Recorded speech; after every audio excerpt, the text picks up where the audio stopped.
안녕하십니까. 예, 자, 오늘도 이 카톡으로 이제 여러분들이 많이 이렇게 이제 질문이 들어왔습니다. 스님, 저는 돈이 행복을 좌우한다고 생각하고 인생의 목표를 돈에 초점을 맞추고 사는데 진정한 행복이 뭔지 모르겠다. 예, 이 말입니다. 지금 이렇게 좀 떠 있습니다. 예. 자, 그렇습니다. 우리가 돈에는 행복감이 들어있지가 않다. 이거예요. 예. 대부분의 돈과 행복은 비례하기 때문에 돈이 많으면 행복하고 없으면 불행하다. 이렇게 생각을 하고 있지만, 예. 다만 돈이 필요할 때 없으면 요게 조금 불편할 뿐이지 돈이 많다고 해서 꼭 행복을 보장해 주지는 않습니다. 이거죠. 그죠? 예. 얼마 전에 여러분들도 아실 겁니다. 수억 원의 재산을 가진 그 대기업 총수가 자식에게 물려준 재산의 상속세를 속여서 구속된 적이 있고, 예, 심지어 아들이 부모님의 재산을 차지하기 위해서 살인까지 저지르는 일도 있었다라는 얘기죠. 예. 평생 일궈온 많은 재산 때문에 오히려 이렇게 불행이 싹이 튼다. 이놈의 돈 때문에. 그래서 사실 이렇게 물질 사회에서는 이런 일들은 비일비재하다 이거죠. 그래서 물질을 잘 굴려야 돼요. 그래서 마음의 행복이 돈보다 더 중요하다. 마음의 행복이 돈보다 더 중요하다라는 얘기요. 예, 그래서 자, 돈에는 행복이 들어있는 것 같지가 않겠지요? 네. 그렇잖아요. 예, 그렇겠잖아요. 여기 질문하신 분도요. 네. 자, 여기 미국 뉴욕에 가면은 한 고급 레스토랑이 있거든요. 예. 이곳에 첼리스트라는 총지배인이 있었어요. 어느 날 밤에 그 여느 때와 같이 근무를 하다가 레스토랑에 침입한 무장 강도들이 쏜 총에 맞아서 쓰러진 거예요. 그래서 이 시민들의 도움으로 병원으로 긴급으로 이송은 되었어요. 너무나 급하게 사건 사고가 나서 이 보호자도 없이 수술실로 가게 된 건데 의사는 중상을 입은 그를 보고 낙담하고 있었지만 오히려 그 첼리스트는 자, 이 고통을 애써서 이렇게 참으면서 웃으려고 하는 모습을 보게 된 거예요. 그때 간호사가 수술 전에 마취 주사를 놓기 전에 이렇게 질문을 합니다. 몸에 특별한 아르레기 반응이 있습니까? 이렇게 물어본 거예요. 그 상황에. 그러니까 당연히 있죠. 사실 총알이 박힌 곳에 아르레기가 있죠. 네.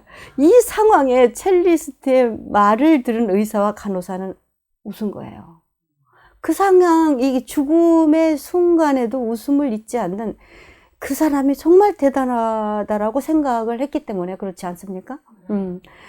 그래서 이 의사는 꼭 이 사람을 살려야겠다라는 간절한 마음으로 수술을 했고 다행히 목숨을 건졌고 재활을 거쳐서 마침내는 완쾌된 겁니다. 그냥 심각한 총상을 입고도 이렇게 살 수가 있었던 이유가 무엇일까? 예.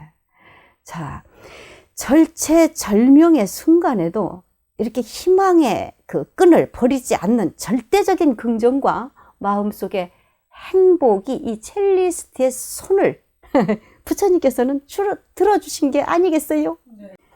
네. 그래서 그 후부터 첼리스트는 늘 이렇게 어렵고 힘든 상황에서도 지금보다 더 나을 수는 없다. 이런 마음을 가졌다. 긍정적인 마음으로 이렇게 세상을 살면서 주변 사람들에게 어려운 일에 처해 있거나 기가 죽어 있으면 항상 긍정적으로 살라고 격려를 해준 첼리스트였어요.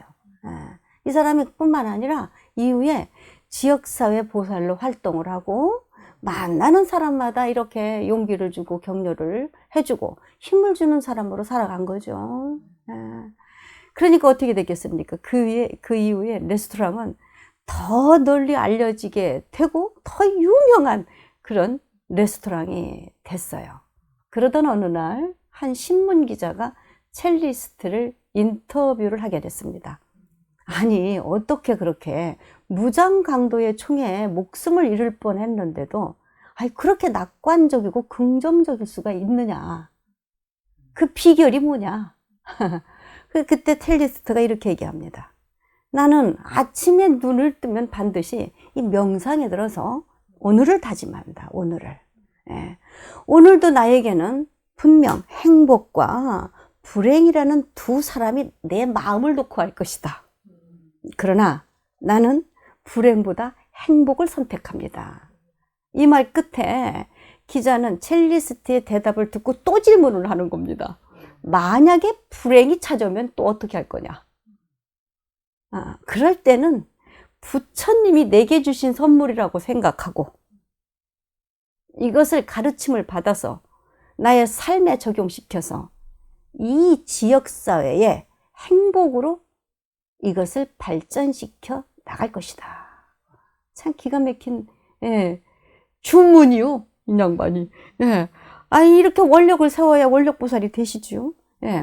첼리스트는 이렇게 행복과 불행이 중요한 게 아니라 하루의 삶을 온전히 내 것으로 받아들여서 열심히 사는 것이 진정한 삶의 가치고 이것이 가르침이라고 알고 있었던 것이다 이겁니다.